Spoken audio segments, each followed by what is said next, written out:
Good morning students, how are you बेटा। आज हम कक्षा 5वीं विषय हिंदी पाठ नंबर 11 आप काम सो काम, ये हमारा लेसन नंबर 11 आप काम सो महाकाम। इसका क्या मीनिंग हुआ, हमें जो अपना काम है तो वो क्या करना चाहिए, खुद करना चाहिए, स्वयं करना चाहिए। ठीक है। सबसे पहले वर्धमान स्टेशन पर भारी भीड़ थी। कौन से स्टेशन पर भारी भीड़ थी? वर्धमान स्टेशन पर। जो वर्धमान स्टेशन था ये एक जगह का नाम है, वहां पर क्या थी, बहुत ज्यादा भीड़ थी। बहुत ज्यादा भीड़ होने के कारण वहां पर एक व्यक्ति आया जो ट्रेन से उतरा। उसी भीड़ में एक व्यक्ति अपनी नजरें इधर उधर दौड़ा रहा था।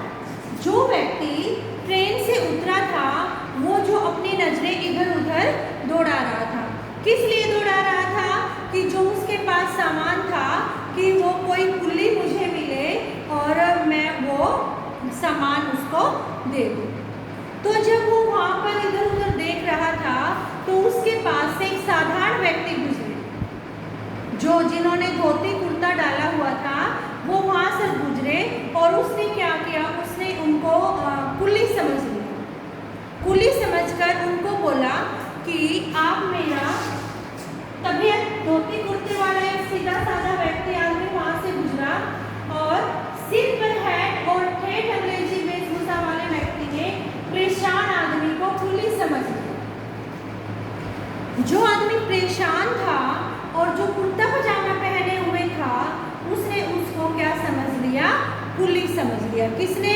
जो एक अंग्रेज आया था जिसने सिर पे हैट पहन रखी थी, सूट बूट पहन रखे थे। ठीक है। तो उसने कहा कि ट्रेन आने के वक्त, ट्रेन आने के टाइम भी आप स्टेशन पर क्यों नहीं मिलते, कि हमें कितनी परेशानी होती है। तो उसने क्या कहा, सॉरी, कि मेरा सामान उठाओ और इसे रिक्शा के पास ले चलो। किसने कही ये बात? सूटेड बूटेड वाले आदमी ने।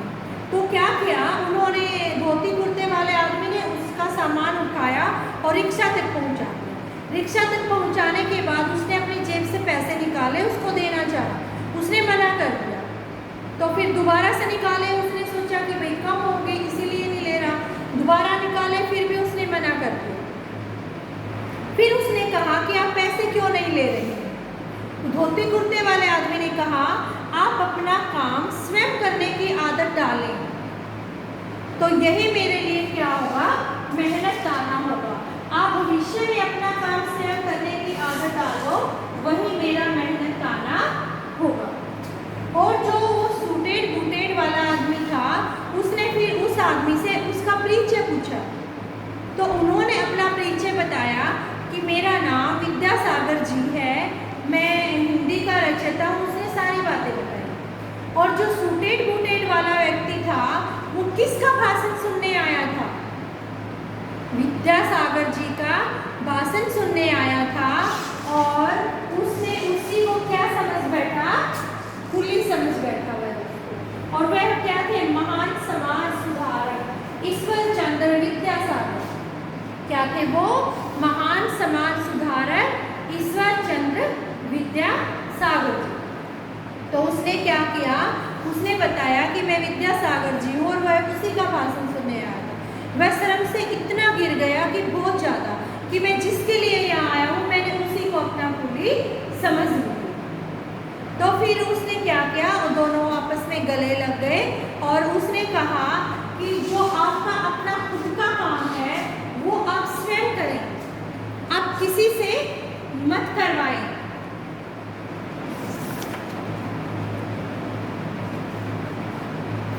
कि अपना काम खुद करने के लिए किसी प्रकार का संकोच नहीं होना चाहिए। बाहर से आए थे जिसने उसे अपना सामान उठवाया था, सचमुच, सचमुच होता है सच में, सच्चाई में, कि जो जिसने उससे अपना सामान उठाया था वही क्या मिले, ईश्वर चंद्र विद्यासागर। तो बेटा अब हम अपने पाठ्य पुस्तक से इस लेसन को रीड करेंगे। ठीक है। तो अब करेंगे बेटा हम लेसन नंबर 11, आप काम सो महाकाम। ये एक प्रेरक प्रसंग है। अब हम इस लेसन को रीड करेंगे। वर्धमान रेलवे स्टेशन पर भारी भीड़ थी। उसी भीड़ के बीच परेशानी की अवस्था में एक व्यक्ति इधर उधर दूर तक नज़रें दौड़ा रहा था। शायद वह किसी कुली को ढूंढ रहा था, मगर उसे कहीं दूर दूर तक कोई भी कुली दिखाई नहीं दे रहा था। तभी अचानक धोती कुर्ते वाला एक सीधा साधा आदमी वहाँ से गुजरा। सिर पर हैट और ठेठ अंग्रेजी वेशभूषा वाले उस परेशान व्यक्ति ने इस आदमी को ही कुली समझा और बोला, कहाँ रहते हो तुम लोग? गाड़ी के वक्त भी प्लेटफॉर्म पर नज़र, प्लेटफॉर्म क्या होता है? जहाँ पर रेलगाड़ी आकर रुकती है, नज़र नहीं आते। लो सामान उठाओ और रिक्शा तक ले जाओ।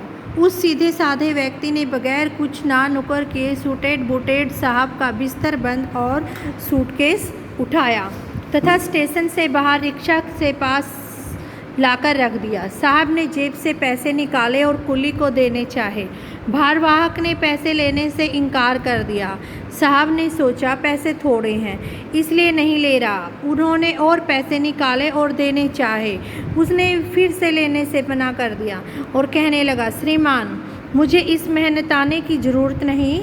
आप भविष्य में अपना काम स्वयं करने की आदत डाल लें तो वही मेरा मेहनताना होगा।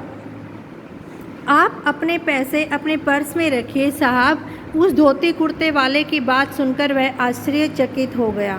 साहब ने उनसे उनका परिचय पूछा।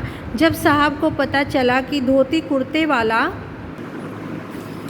कोई साधारण पुरुष नहीं अपितु अपने समय के महान समाज सुधारक ईश्वर चंद्र विद्यासागर जी हैं, तो वह शर्मसार हुआ और पैरों में गिर पड़ा। ईश्वर चंद्र विद्यासागर ने उन्हें गले से लगा लिया